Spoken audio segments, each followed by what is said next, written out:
Welcome back. This is the Round the Crown. We're talking all things Sacramento Kings and beyond, to infinity and beyond.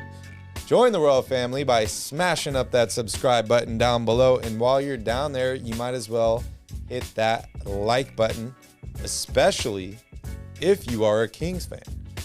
All right, Calvin, last chance to remind them about All-Star voting. You want to go for it? Yeah, it's over today. So get your votes in.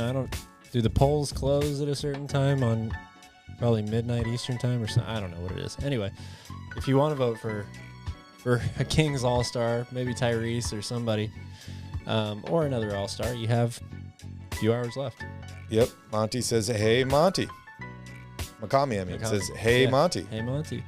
Sean, we did notice Barnes had 29 points, and we praised him for it. We thought he had a wonderful game tonight. And, it's not the same that he did early on in the season. I think he was averaging like 33 points per game or something through the first 4 games. Obviously fell off after that. Getting healthy, I love what I saw from him. He's looking much, much better. All right, Cal, I want to talk a little bit about Myles Turner. We know he's injured now. He's got a foot issue. I think he's going to get surgery. He's out, 6 to 8 weeks or something like that. He had been one of our main targets, right?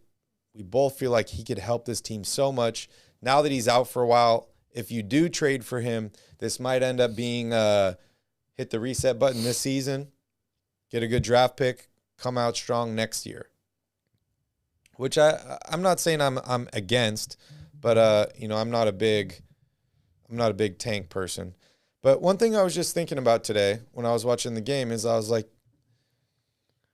I think, Rashawn Holmes is a smaller guy, and one of our biggest problems with him is his problem defending bigger guys inside. Myles Turner can definitely do that. What do you think about putting Rashawn at the 4, Turner at the 5? Because I know what you're going to say here. You don't like that he can't stretch the floor that much, but Myles Turner can definitely stretch the floor. Myles Turner can help on the defensive end of the floor. So if you were to do a 4-5, and I know he's on the trade block now and people are talking about trade Rashawn, but what do you think about that combination together?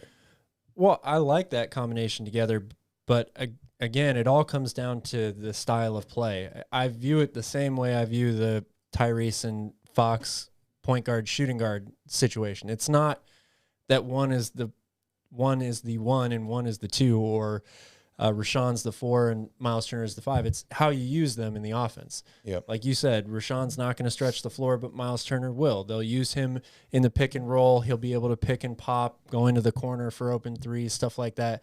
But again, we've heard Myles Turner say that he wants a bigger role, something that he's unhappy about with his situation in Indiana. If he's playing alongside Rashawn Holmes, I view his role, which I think would be a very effective one for the team, but I view his role as being very similar to the one he's already got right now in Indiana. So if he's okay with that, if he buys in long-term to that, I think it could be very beneficial for the team overall. Yep. Because he'll still guard, the other team's real center inside. He'll still give that rim protection, and it allows Rashawn to have an easier time offensively. I worry a little bit about him guarding guys that are perimeter-oriented players, because I don't think that he's got quite the foot speed to do that on a nightly basis.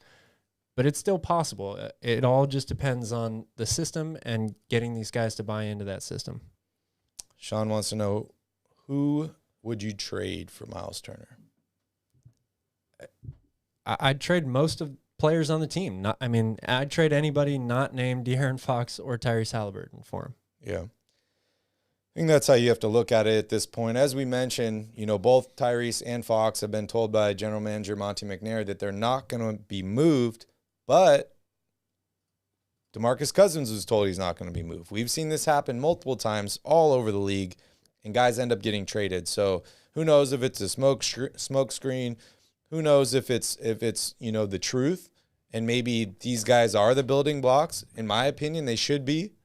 But I also think that when you're evaluating a team and you're a GM, there's not really such thing as an untradeable player, an untouchable player, because your whole goal in trading is to improve your roster. So depending on what the move is, if you can upgrade, make the move. It doesn't matter who you're trading. Make the move. But we don't want to make lateral moves. We don't want to make moves just to make a move. But, yeah, I agree with Cal. I'm trading a lot for Myles Turner. And I still like that LeVert Myles Turner trade for De'Aaron Fox. If we were to trade Fox, hopefully we get a first-round pick back as well. Yeah, but you got to get a pick back too, I think. But don't think that's going to happen.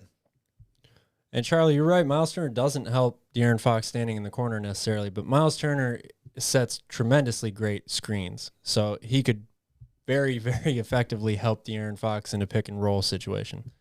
And Tyrese Haliburton. That too. Yeah. I think that would be huge. All right, Vinny, can you show my screen here? I want to go over a little trade I was thinking about today with you guys. So we've all been talking about the Lakers, right? And how the Lakers need to make a move. They seem to be getting worse as the days go on, and it makes me feel very, very happy. I don't know how possible it is for a Kings-Lakers trade to happen after the whole Buddy Hield fiasco. But we do know that they've been interested and linked to Buddy Hield. We do know that they need to make a big move. And I'm hearing from my sources that Russell Westbrook is not really tradable at this point. The salary, the output, there's not a lot of teams that want to give up something for Russell Westbrook. So in my opinion, that means if you're the Lakers, you got to look in other directions. Obviously, you're not trading LeBron James. You don't really have much past your top stars.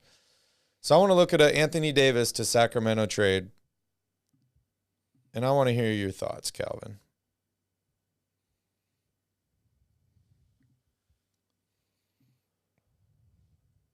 I mean, you could throw some picks in here to make it work. I don't really know how picks help the Lakers. Maybe they could flip those to get rid of Westbrook or make another deal. This may be the most unrealistic deal that we've done on this show.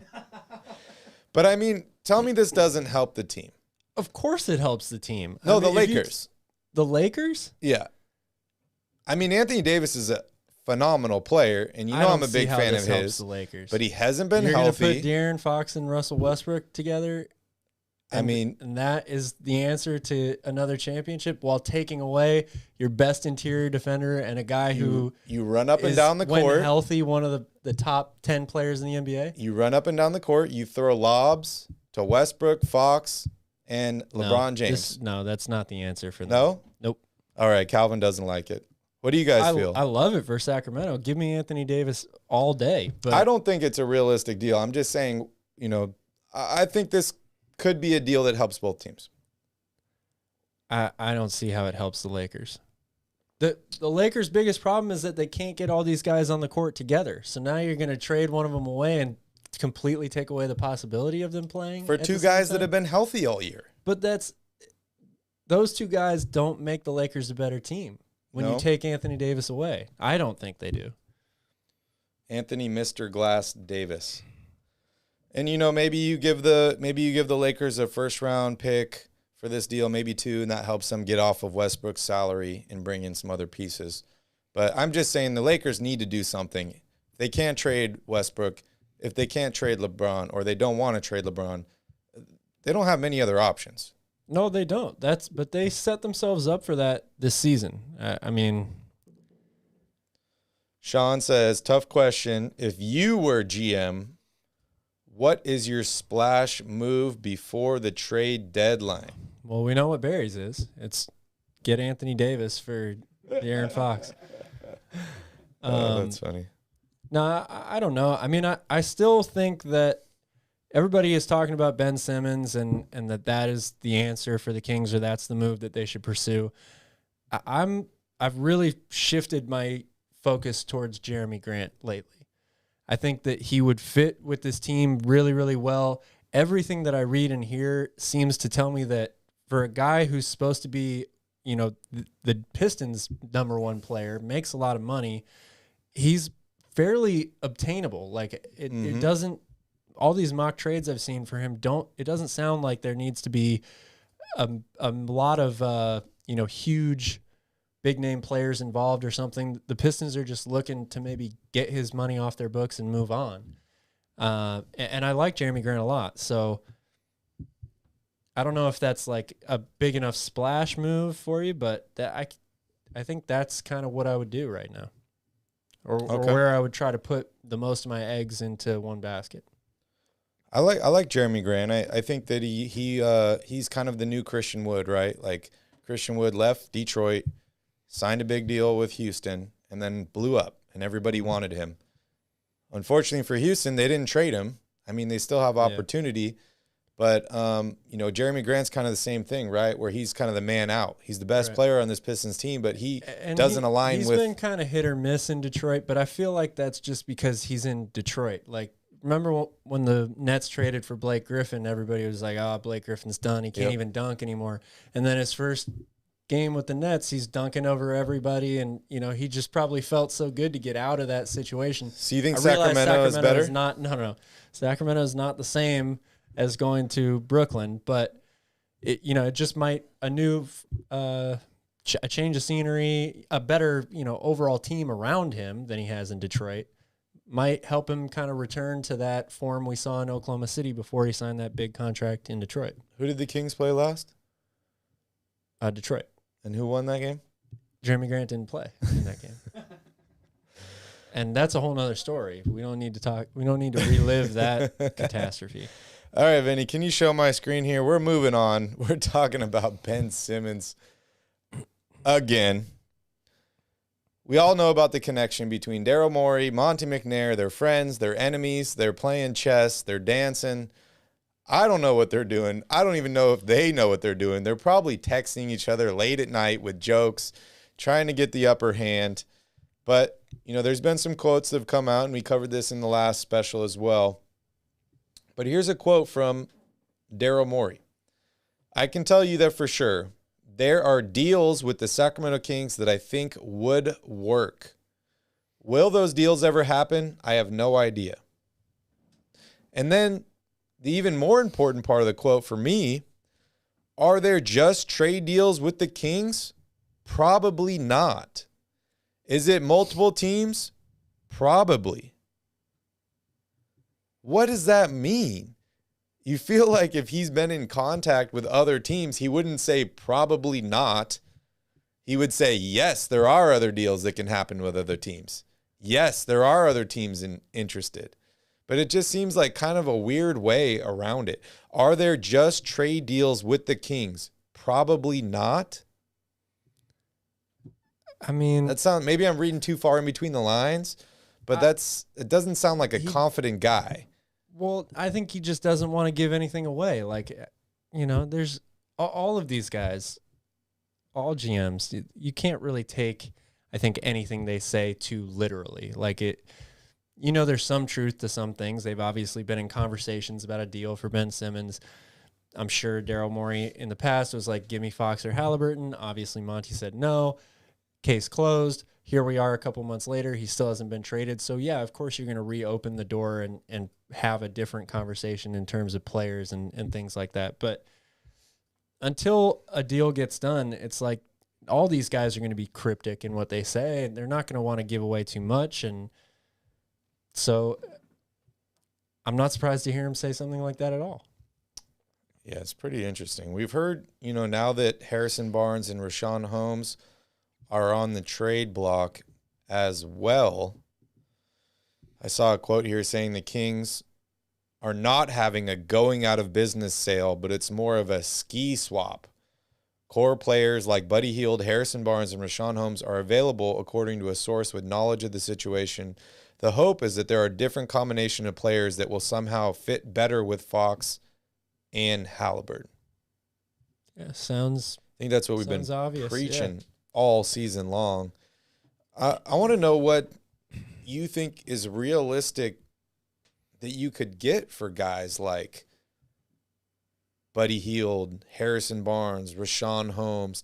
And also at the same time, they're talking about different combinations that fit together. I think we've seen that Rashawn Holmes fits really well with Tyrese Haliburton. But is it just he doesn't fit with Tyrese and Fox, so he's got to move? We got to bring in guys that fit with both of those guys? Is that what we're doing? Yeah, I don't know. I mean, I think a lot of people have talked about having a real rim protector in there at the center position. You know, somebody who's bigger than Rashawn. You're right. I think he does fit really well next to Tyrese offensively. But the Kings' biggest issue is defense. I mean, until their team defense improves even to a moderate level, you know, at the beginning of the season, we said if they could be in the low 20s to high teens somewhere, that's a dramatic improvement for this team. But we're not talking about one of the best defensive teams in the league. Yeah. But at least if they were still there, they'd be, you know, probably around the 8 seed right now. So that's the problem, is they have to find a combination of players that works well with Tyrese and De'Aaron Fox, but they have to somehow change the culture of this team to a team that plays defense. Yep. And that's a lot easier said than done. Yep. What do you think's reasonable to expect in return from guys like Rashawn Holmes, Harrison Barnes? I mean, I think there are a lot of probably combinations that would work, and that's part of the deal too, is as we get closer to the trade deadline, you know, certain teams like Philadelphia, like Atlanta, maybe with John Collins' situation, as time starts to run out, teams will be willing to accept maybe a deal that they wouldn't normally have been a few weeks or months ago. So there's probably a lot of different types of players and teams that would be willing to accept guys like Buddy Hield and Harrison Barnes. I mean, Harrison Barnes, I think, is a fantastic guy for any team that thinks they're a contending team to grab. Really, really solid overall player, does a lot of things very, very well. You know, to me, he's kind of like the quintessential role player on a really good team. Yeah. So I think there's lots of teams that would be willing to take him. Problem is he makes a lot of money, and it's hard to have one of those teams absorb a guy like that. But, you know, it's just kind of interesting to me, you know, when you look at this, because it's like, okay, well, we're not doing a going out of business sale. We are just trying to swap guys, which tells me that they're still trying to make the playoffs this season. So if that's the truth, then you need to hurry up and do something. Maybe you can't afford to wait until February 10th, because by the time February 10th hits, we're already out of contention. I don't know. I mean, maybe that's a little extreme, but teams that can wait until the very last second to make a deal are the ones that have the upper hand. And I don't know if Sacramento can really afford to do that unless they are, let's say, punting on the season or giving up these guys for younger players, draft picks, things that they can build off of and come back strong next year. Yeah. I mean, I also see it as, for a team like Sacramento, you know, we keep saying it, they just need to make some type of move. So obviously they should try for, you know, what they think is the best deal, whether that's Ben Simmons or somebody else like that, some other big name player, an all-star type player, Sabonis, any of those guys. But if they fail and the deadline's rapidly approaching, I still think there would be some move. We might not sit back here and go, wow, this is a great deal for the Kings. This really gains them a lot of momentum here for the end of the year. Maybe they could actually make a push and get it play-in tournament game, or, you know, higher than that or something like that. But we'll still at the end of the day say, okay, at least the Kings made some changes here. I mean, maybe it results in a better draft pick in the long run. I think most people would be okay with a deal, whether they think it's the best deal available or not. They would just be okay at this point with a deal being done, because nobody wants to keep watching this. Yeah.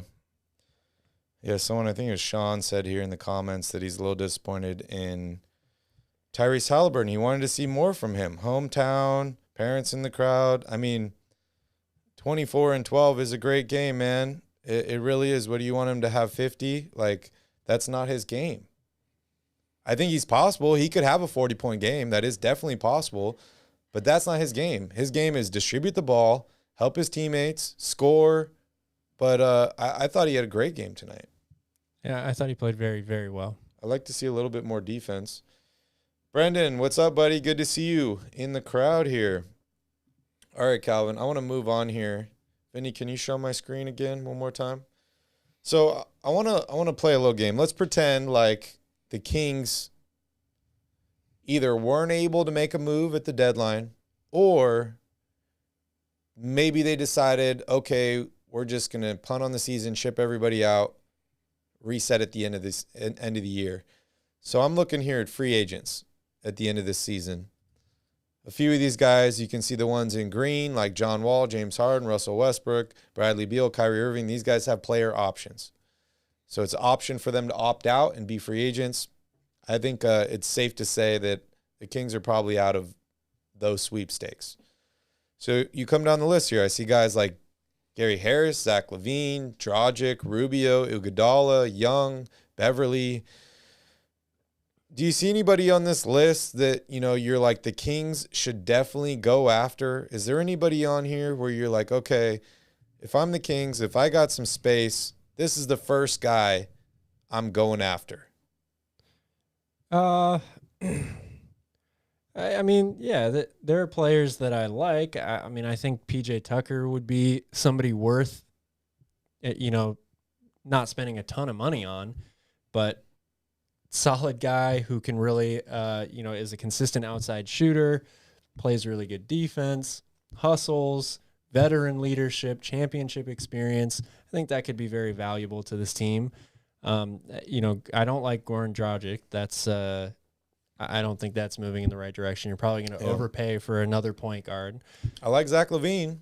I love Zach LaVine. I don't think it's realistic. I think the Bulls keep him, but probably. Again, Andre Iguodala, he's probably a little too old at this point, but we talk a lot about changing the culture and the mentality of this organization, and people like that are, fit the mold for that to kind of permeate through the rest of the team and change culture and the way you play defense and all that stuff. So there's no real prize piece here, I think. And again, it's the Kings, so I don't know how much money they really have to throw at a lot of these top higher name guys. They always are kind of handicapped in free agency when it comes to that stuff. So what do you think about a guy like Yusuf Nurkic?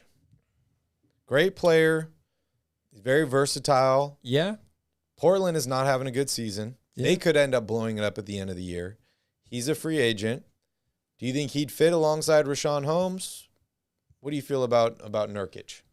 I don't know how I feel about him and Holmes playing together, because you're going to have two guys that occupy the paint for a lot of their, it doesn't help clear things up for De'Aaron Fox. I think Nurkic, we talked about people that set really good screens. Mm-hmm. He's definitely one of those guys. He could free up De'Aaron Fox on a pick a lot of times, but not so sure I like him and Richaun Holmes together necessarily. Brendan says the more we wait, the more value our draft pick is. I mean, that's a good point, but I mean, people already know it's the Kings. We have a valuable draft pick. Gotham says 24-12 is dope.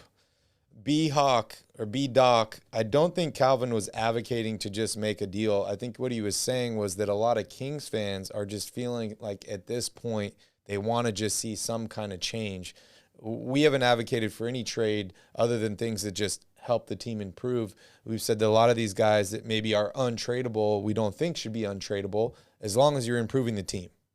Yeah, definitely. I feel like there's enough good players that have been made available here at this trade deadline that even if you don't get your top one like Ben Simmons, you can still settle for something that improves the team. Sean wants to talk about coaching. I know we mentioned a few guys. Dennis here is saying Mike D'Antoni. You and I both like him. I'm seeing some rumors now that if the Lakers end up firing Frank Vogel, Mike D'Antoni's their first option. I'm not going to lie. If I'm Mike D'Antoni and the Lakers and the Kings offer me a head coaching position, I know which one I'm taking. And it's not in Sacramento, even though I am a Kings fan. But are you still kind of on the Kenny Atkinson train? Is there another guy you really like? I guess I like defensive-minded coaches. So Kenny Atkinson, Frank Vogel came up as a defensive guy in the league. You know, Steve Clifford, guy who was Magic's head coach. Yeah, I mean, Kenny Atkinson, I think, would be, out of all of those guys, probably my top pick. But again, it comes down to, you know, your organization from top to bottom has to have a blueprint, an outline for how the team's going to look, how the team's going to play, and everybody's got to be on that same page. And then you get the head coach, and they fill out the rest from there. So if they don't trade anybody and they just keep the team exactly how it is now, do you see a coach that you think could – I guess, utilize these players better, or a system that would fit these guys? Well, I like D'Antoni. If they don't get rid of anybody, you know, I feel like this team, the way they're constructed right now, they need to play just at an Audubon type pace, like as fast as they can possibly go. And, you know, who better for that than Mike D'Antoni? But yeah, I agree. Charlie said Kings should go after Zion. I know you like that. I mean, I do like the potential of that. I like the opportunity, because the Kings don't really have a lot of opportunities like that. But we haven't seen the guy at all this season. Yeah. There's been talks about injury, about weight, about whether he even wants to play for New Orleans, stuff like that. The dude is extremely young and hasn't even played a full season of NBA basketball. I think, how many games has he played? Maybe 50 total? I don't know what the most. Not a lot. But I want to hear your thoughts on Zion, and I want to know what you're willing to give up for a guy like that, if you do feel like he would be a good move. I mean, why not try to go after him at least? You know, Zion he's a generational player. Like, there's really very, very few people that have ever been in the league or ever will be in the league quite like him. And like you said, he's very, very young. 61 games last year he played. Okay. Wow. So yeah, sure. Why not call and ask if, you know, what it's going to take to get him? What would I give up to get him? You know, that's a deal that I would highly consider using De'Aaron Fox in. You know, obviously just those salaries aren't going to match. You'd have to use a lot more, but I think in order to get anybody to get Zion on your team, you're probably going to have to give up a pretty substantial package, draft picks and players and all that stuff. So I certainly wouldn't want to, I don't think that this deal would even work, but I would not want to lose Fox and Halliburton for Zion. You need somebody to pair him with. Yeah, one is going to have to go to the Pelicans and one goes to another team or something, or you're not going to be able to pay him long term or something like that. Yep. But I would love to pair him with one of the two of them. Charlie says the Kings are in the risk it for the biscuit stage. I agree, man. I think they totally need to make some sort of splash, and when you do that, a lot of times you're going to be taking a moderate to high risk as well. So. And, you know, even just trading for Zion, let's say Zion's out for the entire rest of the season. Just making a move for Zion is going to make Kings fans feel so much better in the fact that this front office is doing something. They're trying to win games. Ownership wants to win games. I'm excited. I'm reinvigorated that there's another guy that's here. We made a move. We did something. But, you know, it is risky. It is definitely risky. Brendan says Zion has sat more games than he's played in the NBA. Well, you know a guy that's sat more games than he played in his rookie contract? Joel Embiid. And look at him now.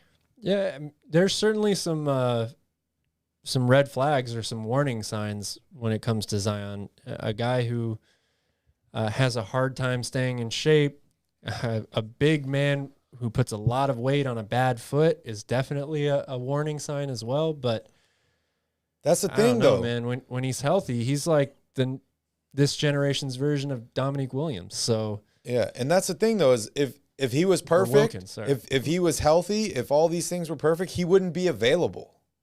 Like that's the thing that everyone looks at is they're like, oh, there's this problem with him, this red flag, this, blah, blah, blah.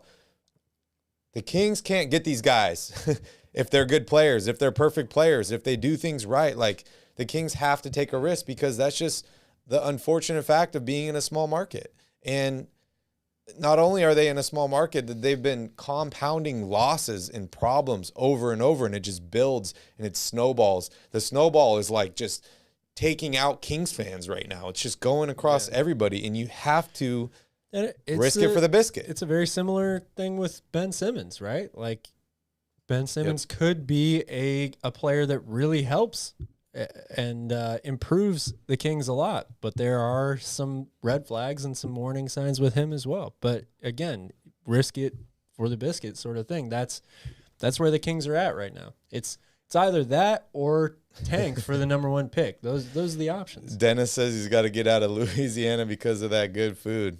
I love going out to eat in New Orleans. That place has some of the best food in the country. That's an absolute truth. Brendan, what would you trade for Zion? I want to hear from you. What do you think is a good deal for Zion?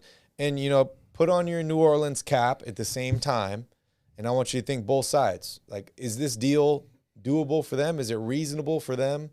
Because Zion was their Anthony Davis replacement. I mean, a lot of people would say Brandon Ingram is that guy, but really Zion is the face of the franchise right now, even though he hasn't played much this season or at all. But what's going to happen with him? What's going to happen with Brandon Ingram? Talk about another team that's just totally in flux, that anybody could go at any time. But I want to hear from you what you'd be willing to give up, because it's definitely a high risk for a really, really high reward. Yeah. I mean, there's a reason that he's already become the face of the franchise with playing that few of games, right? It's because when he's been on the court, he's been absolutely dominant. Sean wants to know about Harris. I'm guessing he's thinking Tobias Harris. Yeah. I think I just saw an article today saying the Kings are no longer interested in Tobias Harris, and if a deal happened for Ben Simmons, it would have to be a 3-team deal where Tobias goes to another team. And if I'm the other team and I'm taking on $80-something million, I need something also. But what are your thoughts on Tobias Harris? I know him already, but I think Sean wants to know. I like Tobias Harris. He's a great 3-level scorer. He's an average rebounder and not a good defender, though. So I think it would be kind of a lateral move for the Kings to take him on. I mean, if you were to get him and Ben Simmons, that kind of helps a little bit because at least you're getting a really solid defender out there as well. But that's so much money to commit. I mean, especially if you're thinking you keep De'Aaron Fox as well. You got him and Ben Simmons on max contracts. You have Tobias Harris, who makes close to $40 million on top of that. Like, where is the rest of the roster? How are you going to fill out the rest of that roster? I don't know. Yep, I agree. Brendan, you want to see Vinny, can you show my screen here? Let's show Brendan. He wants to talk about this Zion deal. So Zion's making less than Bagley this season. He's still on the rookie deal, which, is not a ton of money, especially when you talk about guys like De'Aaron Fox that are on max deals. So the unfortunate thing is when you trade for a guy like this, the value is so high. They want guys that are star players or star potential like De'Aaron Fox. But De'Aaron makes so much more money that you'd have to throw in some, salary fillers with New Orleans. And, I mean, looking here, it's probably got to be a Josh Hart or a Graham, maybe Satoransky. Let's try this deal right here. Okay, yeah, we're still sending out too much money. I don't think you could send out Bagley in this deal. So it'd have to be something similar to this, like a Josh Hart, Zion, De'Aaron Fox. If you Probably have to throw maybe a draft pick in there. I don't know. Maybe you could put in Satoransky. That's the crazy thing about this whole thing is that Zion really doesn't make that much money, and yet we're all sitting here thinking, like, you got to give New Orleans so much in order to get him. Yeah, that's the tough thing about making a deal like this work. What do you think about a deal like this? Satoransky, Hernan-Gomez, Zion for De'Aaron Fox. Maybe we throw a pick in there.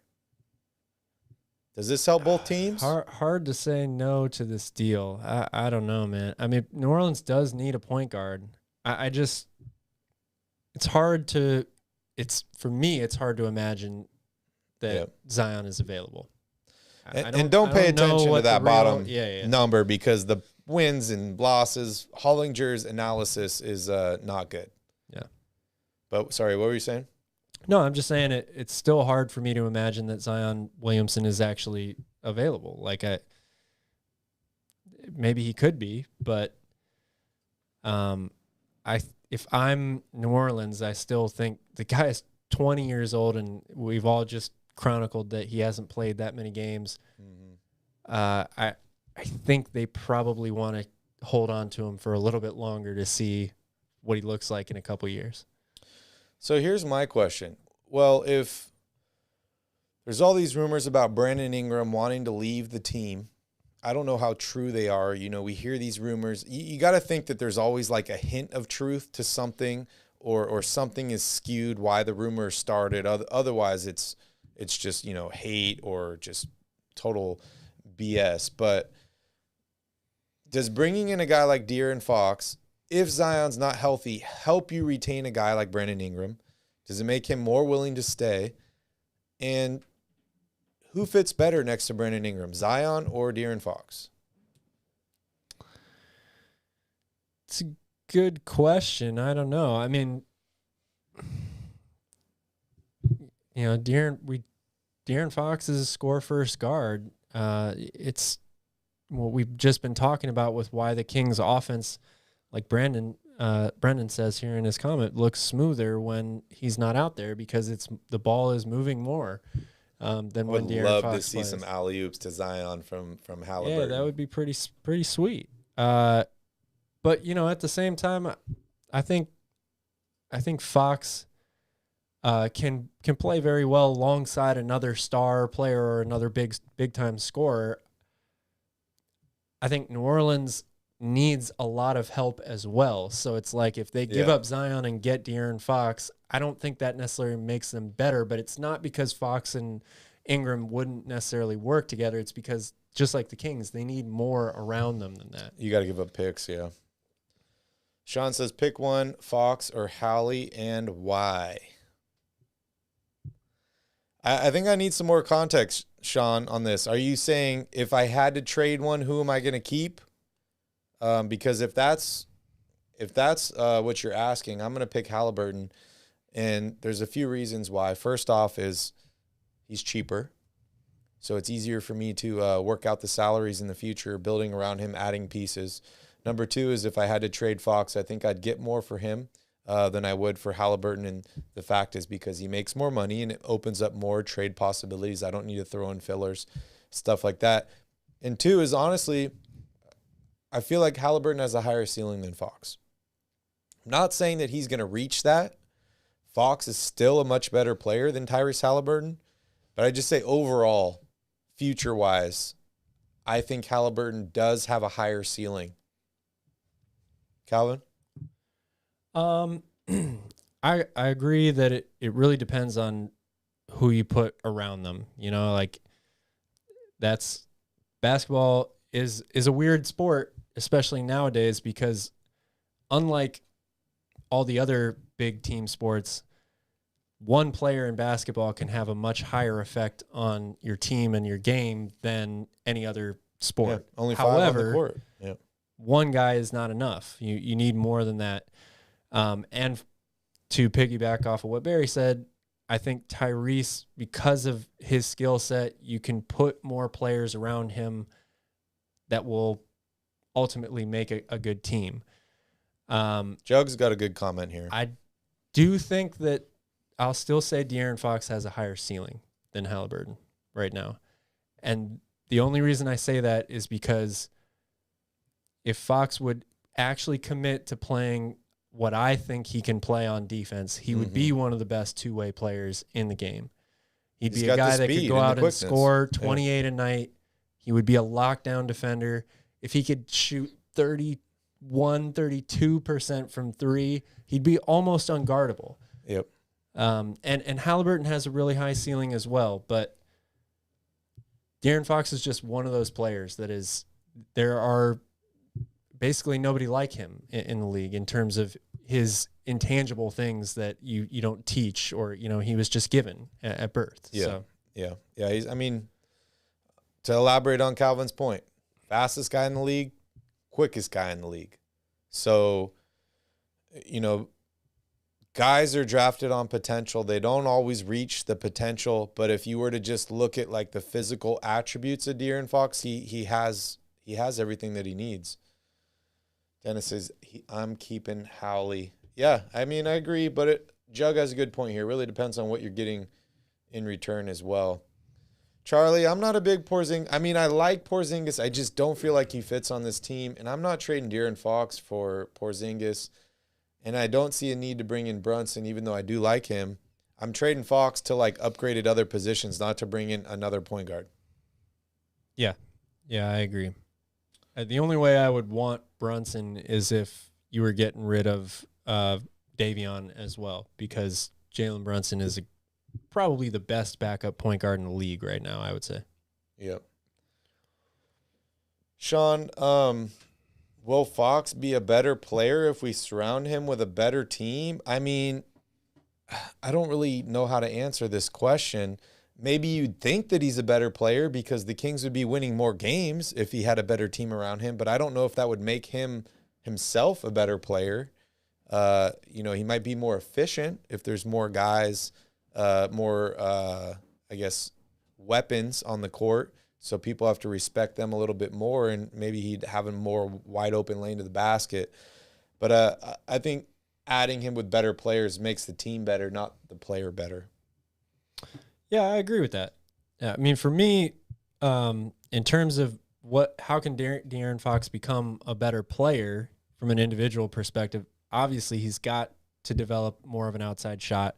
He doesn't need that right now to score, but if he adds that to his game, he doesn't have to shoot 40% from three. But if he could just be in the mid-30s somewhere to make teams actually have to respect his outside shot and the fact that he would hit them consistently, that's obviously a huge step.